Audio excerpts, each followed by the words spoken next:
জামের সোডা বানিয়েছি। জামের সোডাটা অ্যাকচুয়ালি জামের পাল্প বের করে তারপর একটু বিট নুন, চিনি আর লেবু দিয়ে একটু মিক্সিতে ঘুরিয়ে নিয়েছিলাম। তারপর গ্লাসে ঢেলে এর উপর থেকে আমি সোডা দেবো এখনে।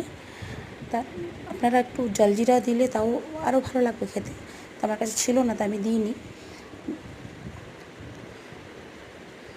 এটা জামের সোডা, তো খুব ভালো হয়েছিল খেতে। আপনারাও বানিয়ে খেয়ে দেখবেন কেমন লাগে।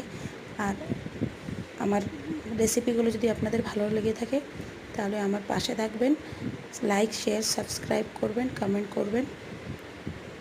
আমার ছেলেও এসছে, দেখেন অ্যাকচুয়ালি ওই সোডার বাবলগুলো হয়েছে, তো ও ফু মারছিল আর কি, ফু মেরে বাবলগুলো করছিল।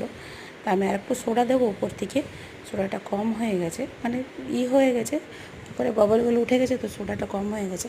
তা একটু সোডা দেবো, চামচ থেকে একটু ঘুরিয়ে নিচ্ছি।